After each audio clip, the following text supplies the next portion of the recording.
Hello everyone, welcome back to career for जायज academy. मेरा नाम है जय शर्मा। राइट, हमें पता है कि हर एक टॉपर कहता है कि आप जब आंसर्स लिखते हैं मेंस में तो उसके अंदर आपका content is the king. But अगर हम GS1 की बात करते हैं तो उसमें कई बार जो कंटेंट जिसको हम किंग कंसिडर कर रहे हैं वो लिखने के बावजूद हमें मार्क्स नहीं मिलते अगर हमने स्ट्रक्चर फॉलो नहीं किया है। तो आप सभी का स्वागत है हमारी मेन स्ट्रेटजी सीरीज में, जहां पे हम GS1 का एक डीप एनालाइज कर रहे हैं। ये GS1 की थर्ड और लास्ट वीडियो है। इससे पहले की दो वीडियो में हमने समझा था कि GS1 का सिलेबस क्या है, PYQ का थीम वाइज एनालिसिस किया था हमने 2013 से 2024 के बीच में, एंड देन उसके बेसिस पे हमने देखा कि हमारी GS1 में स्ट्रैटेजी क्या होनी चाहिए। और आज की इस वीडियो में हम डायरेक्टली एक PYQ का क्वेश्चन उठाएंगे जो GS1 का है, एंड उसके अंदर हम समझेंगे कि हमें मॉडल आंसर कैसे बनाना है, यानी कि हम डायरेक्ट मॉडल आंसर पे फोकस करेंगे। ओके, सो दैट मीन्स कि कई लोग मानते हैं कि GS1 में हम मेमोरी से आंसर लिखते हैं, बट अगर मैं कहूंगा कि वो सिर्फ मेमोरी नहीं है, एक मेथोडोलॉजी है कि हर एक आंसर लिखने का एक मेथड है, हर एक आंसर लिखने का एक स्ट्रक्चर है। तो आज हम उसी स्ट्रक्चर पे फोकस करेंगे कि अगर आप ये स्ट्रैटेजी लेके आते हैं तो जैसे हम समझते हैं कि अगर हम मेथड की बात कर रहे हैं कि एक आंसर लिखने का एक मेथड है, तो मेथड हमें कब पता चलता है कि जब आप एक क्वेश्चन को पढ़ते हो, क्वेश्चन को पढ़ के आप एक इंटरप्रिटेशन लेके आते हो और उस इंटरप्रिटेशन के बेसिस पे आपके माइंड में थॉट्स आते हैं।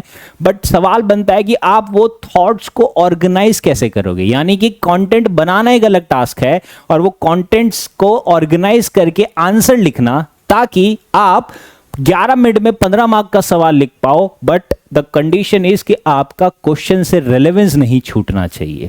तो ये सभी चीजें हम हमारी वीडियो में डिस्कस करेंगे, क्योंकि मेंस एग्जामिनेशन में दो बहुत इंपॉर्टेंट चीज ये है, पहला व्हाट टू राइट और दूसरा है हाउ टू राइट। तो दोनों का ही बहुत ही ज्यादा इंपॉर्टेंस है। ओके, सो बिना देरी किए स्टार्ट करते हैं। जैसे सबसे पहले हम समझ रहे हैं कि व्हाई दिस वीडियो, कि हम ये वीडियो में क्या समझने वाले हैं। हम वीडियो में ये सिंपल चीज समझने वाले हैं कि कई सारे एस्पिरेंट जो है वो कंटेंट बनाते हैं, राइट, वो हर एक सब्जेक्ट का कंटेंट बनाते हैं।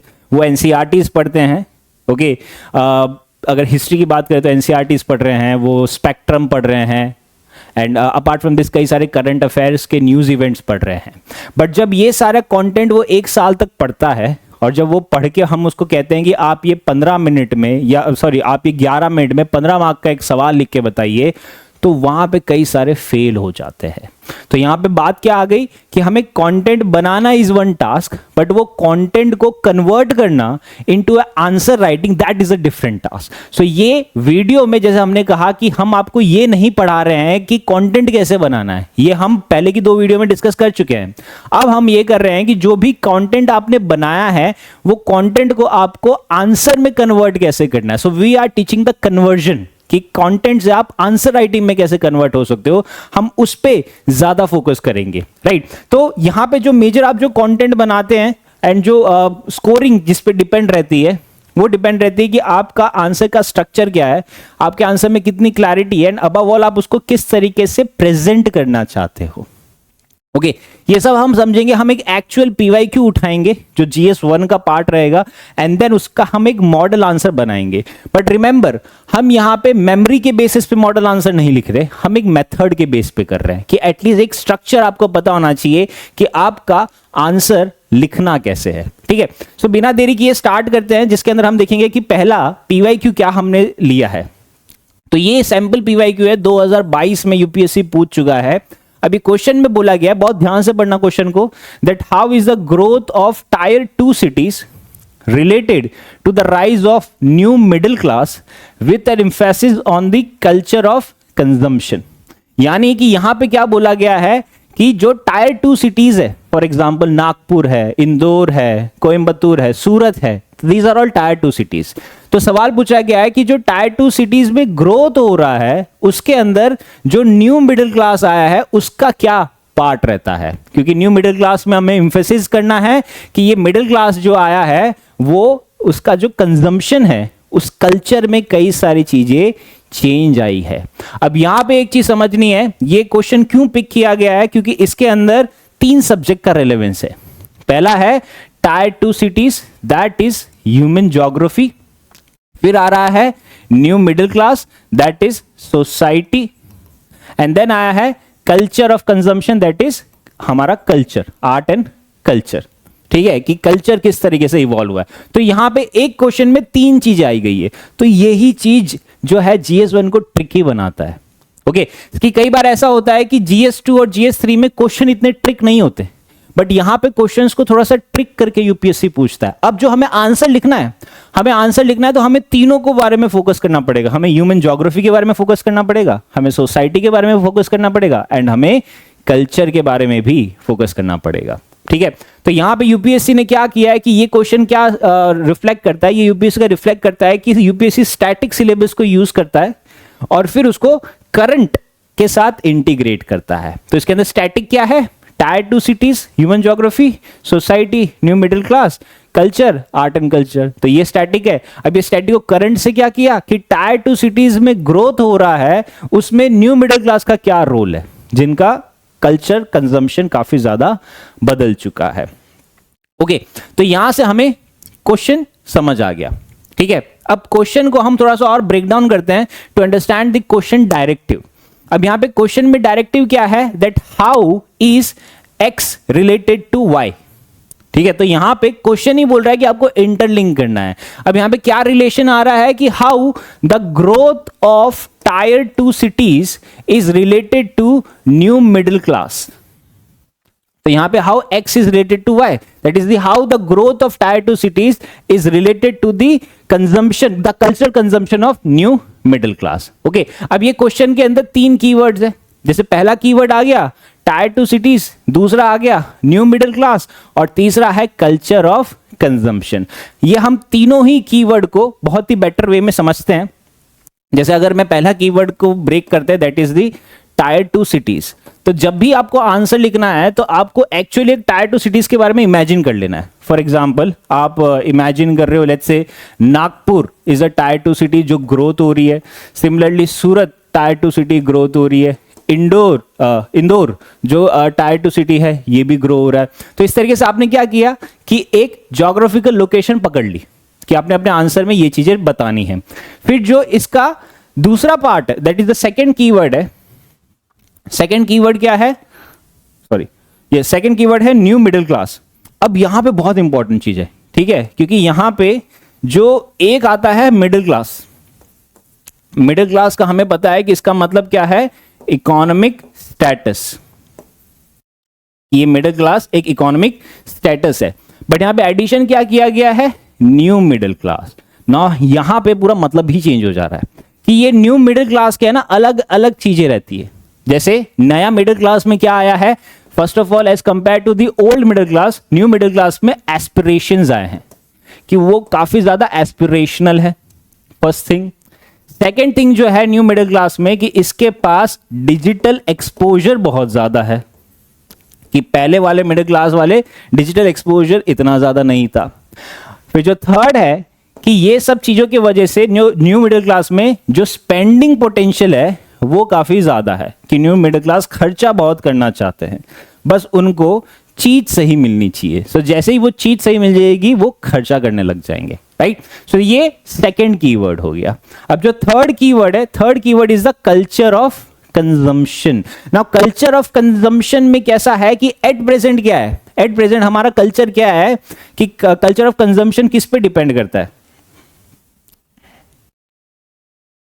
यस, कल्चर ऑफ कंजम्पशन किस पे डिपेंड करेगा, कल्चर ऑफ कंजम्पशन डिपेंड करेगा हमारी लाइफस्टाइल पे।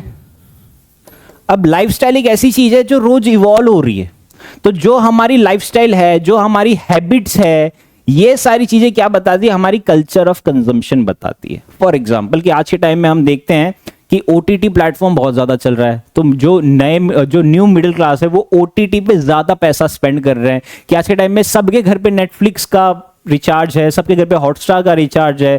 तो ये क्या बता रहा है, ये कल्चर ऑफ कंजम्पशन का पैटर्न चेंज हो रहा है, जैसे कि पहले वाले लोग इतना ज्यादा नहीं करते थे।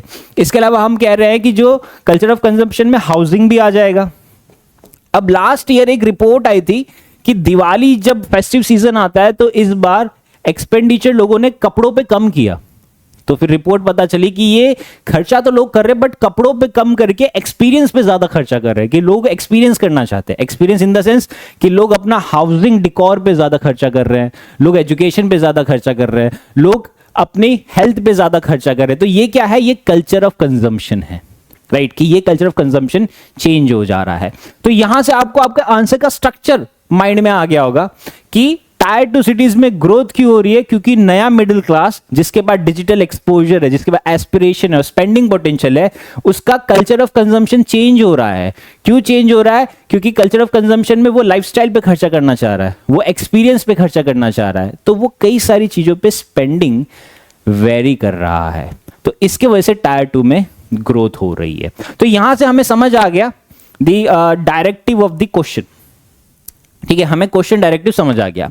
अब हमें क्या करना है, अब हमें आंसर लिखना है, क्योंकि आंसर लिखते समय एक चीज जरूर रखना कि ये जो हमने तीनों पार्ट लिखे हैं, जो तीनों कीवर्ड्स है, ये तीनों को इंटीग्रेट करके लिखना। ओके, अब आंसर में हम स्टार्ट करते हैं विद एन इंट्रोडक्शन। अब एक इंट्रोडक्शन एक ऐसी चीज आती है जिसमें स्टूडेंट का माइंडसेट रहता है कि इंट्रोडक्शन बहुत ही मस्त होना चाहिए, जो कि सच भी है, बट एग्जामिनर के पॉइंट ऑफ व्यू से इंट्रोडक्शन क्या एक्सपेक्ट करते हैं आपसे, कि आप क्वेश्चन की थीम एड्रेस कर दो। कि एग्जामिनर जब इंट्रोडक्शन पढ़ रहा है तो उससे समझ आ जाना चाहिए कि क्वेश्चन की थीम क्या है, कि क्वेश्चन में एट द एंड पूछा क्या गया है और आप उस पर क्या टाइप का आंसर देने वाले हो। तो जब मुझसे, जैसे रिमेंबर मैंने स्टार्टिंग में कहा था कि यहां पे हम मेमोरी के बेस पे अभी आंसर नहीं लिख रहे, हम लिख रहे हैं आंसर ऑन द मेथड। तो यहां पे मेथड क्या है, सबसे पहली चीज यहां पे बताई गई कि जब मैं ये इंट्रोडक्शन लिखूंगा तो मैं कहूंगा कि पिछले कुछ सालों से पता चला है कि जो टायर 2 सिटीज है, लाइक इंदौर है, नागपुर है, सूरत है, कोयम्बतूर है, इन सब में ग्रोथ ज्यादा आ रही है। और ये ग्रोथ किससे रिफ्लेक्ट हो रही है, कि यहां पे एक न्यू मिडिल क्लास आ गया है। अब जब ये न्यू मिडिल क्लास आ गया है तो ये न्यू मिडिल क्लास का जो कंजम्पशन पैटर्न है वो चेंज हो रहा है। जैसे कि ये कंजम्पशन पैटर्न क्या है, कंजम्पशन पैटर्न है कि वो अपने लाइफस्टाइल पे खर्चा करना चाह रहा है, वो अपनी हेल्थ पे खर्चा करना चाह रहा है, वो अपने होम डिकॉर पे खर्चा करना चाह रहा है, वो एजुकेशन पे खर्चा करना चाह रहा है, वो ओटीटी प्लेटफॉर्म्स पे खर्चा करना चाह रहा है। तो ये क्या है, ये कल्चर चेंज हो रहा है। तो ये कल्चर चेंज होने की वजह से टायर 2 सिटीज में स्पेंडिंग पोटेंशियल बहुत ज्यादा बढ़ गया है। और इकोनॉमी में एक सिंपल चीज है कि जब तक पैसा नहीं घूमेगा, लोग खर्चा नहीं करेंगे, तब तक इकोनॉमी ग्रो नहीं करेगी। और यहां पे लोग खर्चा कर रहे हैं। तो इस तरीके से मैंने इंट्रोडक्शन लिखा। अब इंट्रोडक्शन में मैंने 3 चीजें ध्यान दी। सबसे पहले मैंने क्या किया, मैंने एक ज्योग्राफिकल फोकस रखा। लेट्स से मैंने एक एग्जांपल ले लिया सूरत का, कि सूरत जैसी सिटी में पता चला है कि टायर 2 जैसी सिटी, उसके अंदर काफी ज्यादा ग्रोथ हुआ है। क्यों ग्रोथ हुआ है, क्योंकि वहां पे एक न्यू मिडिल क्लास आ गया है। अब आपने क्या किया कि न्यू मिडिल क्लास लिख लिया है, तो ये एक लिविंग फिनोमिना है। तो आपने आपके इंट्रोडक्शन में बता दिया कि हम एक लिविंग फिनोमेना पे फोकस करेंगे, कोई टेक्स्ट बुक के टर्म्स पे फोकस नहीं करेंगे। फिर थर्ड चीज क्या है कि आपको ये मिडिल क्लास को लिंक करना है with the urban growth on the consumer behaviour, कि कंज्यूमर बिहेवियर बहुत ज्यादा चेंज हो रहा है, उसमें काफी ज्यादा स्पेंडिंग पोटेंशियल आ गया है एंड उसके चलते वहां पे अर्बन ग्रोथ हो रही है। राइट, तो ये 2 से 3 लाइन में आपको इंट्रोडक्शन खत्म कर देना है। फिर जब हम इंट्रोडक्शन लिख दिया, फिर हम बॉडी पार्ट पे जाएंगे। अब बॉडी पार्ट में सबसे चीजें क्या करनी है कि हमें सब हेडिंग्स निकाल लेनी है कि यहां पे कैसे हो रहा है, क्योंकि क्वेश्चन क्या पूछा है, हाउ। राइट, जैसे क्वेश्चन में पूछा है how X is related to Y. Okay, तो ये कैसे रिलेटेड है, क्योंकि सबसे पहली चीज बताई गई है कि यहां पे जो टायर 2 के अर्बन ग्रोथ में कई सारे ड्राइवर्स है, कि अर्बन जो टायर 2 सिटीज में क्या ड्राइवर्स है, क्या चीजें हैं जो वहां पे ग्रोथ लेके आ रही है। तो सबसे पहली चीज अगर मैं कहूंगा कि टायर 2 सिटी के जो ड्राइवर्स है, उसके अंदर सबसे पहली चीज जो रहती है कि ये जितनी भी टायर 2 सिटीज है सब स्मार्ट सिटीज मिशन के अंदर है। फर्स्ट थिंग कि स्मार्ट सिटीज मिशन के अंदर है, इसलिए वहां पे एक अलग टाइप का ग्रोथ दिख रहा है। सेकेंड चीज मैं ड्राइवर में बताऊंगा कि कोविड-19 में हमने देखा था कि वहां पे रिवर्स माइग्रेशन हो गया था। रिवर्स माइग्रेशन कैसा था कि जो पहले टायर 2 सिटीज में रहते थे वो सब टायर 1 सिटीज में काम करने जाते थे, बट जब कोविड आया तो सबको वापस टायर 2 सिटीज में आना पड़ा। अब जब वो टायर 2 सिटीज में 2-2, 3-3 महीना रहे तो उनको पता चला कि हाँ, हमारी सिटीज में भी पोटेंशियल है, हम यहां पे भी ग्रो कर सकते हैं, हम यहां पे भी काम कर सकते हैं। तो वहां पे सारा रिवर्स माइग्रेशन हो गया था। ठीक है, फिर जो थर्ड ड्राइवर है कि जो टायर 2 सिटीज में जो आईटी सेक्टर है वो काफी ज्यादा डिसेंट्रलाइज्ड हो चुका है। यानी कि पहले वो आईटी सेक्टर सिर्फ कुछ टायर 1 सिटीज में था, अब वो टायर 2 सिटीज में भी जा रहा है। तो ये भी एक ड्राइवर हो सकता है। ठीक है, तो ये 3 ड्राइवर मैं इसके अंदर मेंशन करूंगा। फिर जो सेकंड चीज आ जाती है that is the rise of aspirational middle class, कि एस्पिरेशनल मिडिल क्लास में काफी ज्यादा ग्रोथ हुई है। क्यों ग्रोथ हुई है? क्योंकि टायर 2 सिटीज में गिग इकोनॉमी बहुत ज्यादा ग्रो कर गई है। Now what is the meaning of gig economy? Gig economy वो होती है जो एक तरीके से टेम्पररी वर्कर्स को हायर करती है। फॉर एग्जाम्पल स्विगी की डिलीवरी हो जाती है, डिलीवरी बॉय हो गया। ठीक है, इसके अलावा हमने देखा कि टायर 2 सिटीज में कई सारे कोचिंग सेंटर्स भी खुल रहे हैं।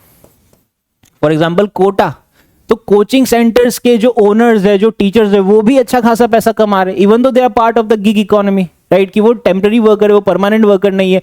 सो दैट मीन्स कि टेम्पररी वर्कर होके भी आप पैसा कमा सकते हैं, राइट। नॉन कॉन्ट्रैक्चुअल वर्कर होके भी आप पैसा कमा सकते हैं। तो ये टायर 2 सिटीज में पता चला। तो जब पैसा कमाया इन्होंने कोचिंग से या नए नए छोटे मोटे स्टार्टअप से, तो वहां पे एस्पिरेशन ग्रो होने लग गया। तो ये एक मिडिल क्लास वहां से ग्रो होने लग गई। थर्ड चीज है कि यहां पे नया कंजम्पशन कल्चर आया। नया consumption culture in the sense कि हम कह सकते हैं कि इनिशियली टायर 2 सिटीज में जो रियल इस्टेट है वो काफी ज्यादा सस्ता होता है, तो लोग हाउसिंग में ज्यादा इन्वेस्ट करने लग गए, लोग घर ज्यादा खरीदने लग गए, उसको रेंट पे चढ़ाने लगे, या तो खुद रह रहे हैं या वो रेंट पे चढ़ा रहे हैं। इसके अलावा हम रिटेल शॉपिंग काफी ज्यादा कर रहे हैं, ओटीटीज पे काफी ज्यादा इन्वेस्ट कर रहे हैं, एडटेक्स टायर 2 सिटीज में बहुत ज्यादा खुल गए हैं। ओके, और फोर्थ जो सबसे इंपॉर्टेंट चीज यहां पे बताई जा रही है कि फोर्थ में क्या बता रहे हैं कि जो भी ये कंजम्पशन हो रहा है ये हर सिटी में वेरी करता है, इसे रीजनल डाइवर्सिटी है। दैट मीन्स कि इंदौर में अलग कल्चर कंजम्पशन होगा, सूरत में अलग होगा, कोझिकोडे में अलग होगा, रांची में अलग होगा। यानी कि जो टायर 2 सिटीज है उन सब में रीजनल डाइवर्सिटी है, सबका कल्चर अलग है, रहन सहन अलग है, खान पान अलग है। तो उस तरीके से हर एक सिटी में एक अलग एस्पिरेशन ग्रो होता है। ठीक है, बट एक चीज आपको यह हमेशा रखना कि चारों पॉइंट के लिए आपको 1 या 2 डेटा पॉइंट या एग्जाम्पल लिखना बहुत ज्यादा जरूरी है। ठीक है, तो यहां से हमें यह चीज समझ आ गई। अब इसको हम और बेटर तरीके से कैसे कर सकते हैं कि मैं एक फ्लो चार्ट बना सकता हूं। फ्लो चार्ट यानी कि एक मैं चेन बना सकता हूं। चेन में मैं कह सकता हूं कि लेट्स से मैंने एक चेन में मैं ये बता रहा हूं कि सबसे पहले बता रहा हूं कि जो टायर 2 सिटी है उसके अंदर ग्रोथ हुआ है। ठीक है, राइट। अब जब टायर 2 सिटीज में ग्रोथ हुआ है तो वहां पे जो रियल इस्टेट है वो थोड़ा सा अफोर्डेबल हो गया है। This is the second block. ठीक है, मतलब ये आप एग्जाम में बना सकते हो कि टायर 2 सिटी में ग्रोथ हुआ, उससे रियल इस्टेट चीप हुआ है, एंड देन वहां पे जो मिडिल क्लास है वो माइग्रेट हुए हैं, या फिर हम कह सकते हैं कि रिवर्स माइग्रेशन हुआ है हमारे मिडिल क्लास में। ओके, फिर हम कह सकते हैं कि जो मिडिल क्लास आया है वह उनकी जो डिस्पोजेबल इनकम है इज वेरी हाई। तो डिस्पोजेबल इनकम हाई होती है तो क्या होता है कि स्पेंडिंग पोटेंशियल बहुत ज्यादा बढ़ जाता है। There is a high disposable income. की डिस्पोजेबल इनकम यानी कि पैसा जमा करने के बाद जो हमारे पास पैसा बचा है खर्चा करने के लिए, so that is our disposable income. ठीक है, और जब हाई डिस्पोजेबल इनकम है तो यहां पे एस्पिरेशंस काफी ज्यादा बढ़ जाते हैं। जब एस्पिरेशंस काफी ज्यादा बढ़ जाते हैं तो जो हमारा कंजम्पशन है वो अलग हो जाता है। अब वो डिपेंड करता है जगह पे कि कैसा कल्चर है, उसके अकॉर्डिंगली हमारा कंजम्पशन होगा। तो अब इस तरीके का एक फ्लो चार्ट भी बना सकते हैं। ठीक है, या फिर अगर आपकी ड्राइंग अच्छी है तो आप एक मैप बना सकते हैं। मैप में आप सारे पॉइंट कर सकते हो कि सूरत क्या है, इंदौर क्या है, कोयम्बतूर में क्या चीजें हुई है, तो ये सारी चीजें आप वहां पे मेंशन कर सकते हैं। ठीक है, तो यहां से हमारा बॉडी पार्ट कवर हो गया। अब जो बॉडी पार्ट कवर हुआ तो अब हमें एक पावरफुल कंक्लूजन देना है। Right, powerful conclusion is very important. कि कंक्लूजन में क्या कहना है कि हम कह सकते हैं कि जो टायर 2 सिटीज है वो अब इकोनॉमिक सैटेलाइट्स नहीं रहे हैं, जबकि वो एक कल्चरल हब बन गए हैं कि सबका एक अलग कल्चर है। जैसे सूरत का एक कल्चर क्या है कि एवरी संडे सब लोग बाहर खाएंगे, घर पे खाना ही नहीं बनता। दैट मीन्स कि बाहर में जो रोड साइड फूड स्टॉल्स है वहां पे बहुत ज्यादा भीड़ रहती है, बड़े बड़े रेस्टोरेंट्स में भीड़ रहती है। तो ये क्या, ये यहाँ का कल्चर है। ठीक है, वैसे मैंने दिल्ली में देखा तो दिल्ली में ये कल्चर नहीं है। दिल्ली में लोग संडे को बाहर निकलना पसंद नहीं करते हैं। क्यों? क्योंकि वो मेट्रो सिटी में लोग थक जाते हैं कि रोज तो मेट्रो में जाते हैं, आज संडे को हमें मेट्रो में नहीं जाना, आज हमें घर पे आराम करना है। सो ये कल्चरल डिफरेंस आ गया। तो वही वैसे ही मैं कह सकता हूँ कि इंदौर में कुछ अलग कल्चर होगा, कोयम्बतूर में कुछ अलग कल्चर होगा, राइट, कोझिकोड में कुछ अलग कल्चर होगा। तो इस तरीके से हमारा जो कल्चर वेरी है तो उससे हमारा जो कंजम्पशन पैटर्न है वो भी चेंज होता है। ओके, तो ये सारी चीजें हम कह सकते हैं। तो हम इस तरीके से ये आंसर का कंक्लूजन कर सकते हैं। ठीक है, इसके अलावा आप कुछ एडिशनल चीजें लाओ तो आप नेशनल एजुकेशन पॉलिसी ला सकते हो, आप इसके अंदर डिजिटल इकोनॉमी को लिंक कर सकते हो, या सस्टेनेबल डेवलपमेंट गोल 11 को, दैट इज सस्टेनेबल सिटीज, ये सारी चीजें भी आप ऐड ऑन कर सकते हो। Now this is just method, हमने यहाँ पे मेमोरी तो कुछ यूज ही नहीं करी है, right, there is no memory. जैसे हमने, अगर हम इसको समराइज करते हैं तो जैसे अगर लेट्स से मैंने इंट्रोडक्शन की बात करता हूं, तो इंट्रो में मैंने क्या लिखा कि इतने सारे सालों से हमें पता चला है कि जो कुछ टायर 2 सिटीज है लाइक सूरत है वो काफी ज्यादा ग्रो कर रही है। क्यों? क्योंकि वहां पे जो न्यू मिडिल क्लास आया है उसका जो कल्चर कंजम्पशन है वो ग्रोथ को ड्राइव कर रहा है। That is the introduction part.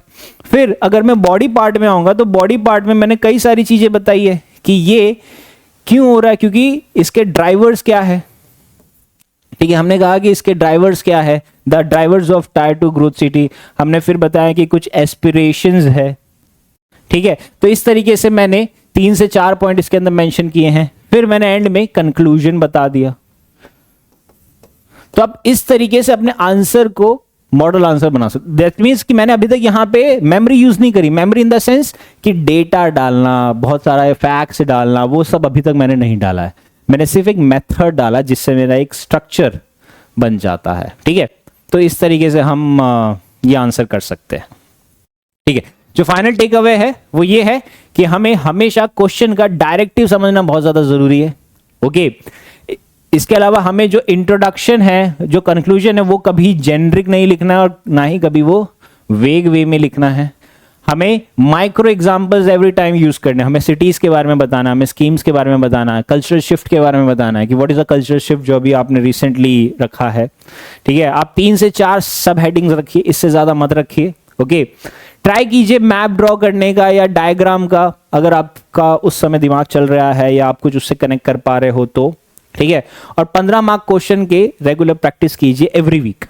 PYQ उठाइए, उसका खुद से मॉडल आंसर बनाइए। ओके, तो इस तरीके से हमने GS1 को कंप्लीट किया। अब नेक्स्ट वीडियो में हम GS2 को स्टार्ट करेंगे, सिलेबस, पीवाईक्यू थीम एनालिसिस और एक मॉडल आंसर का ब्रेकडाउन। सो आई होप आप सभी लोगों को ये चीजों में क्लैरिटी मिली होगी, right? And this is it from today's video. In the coming video we will be covering more such kind of topics. Till then, stay safe and study well. Thank you.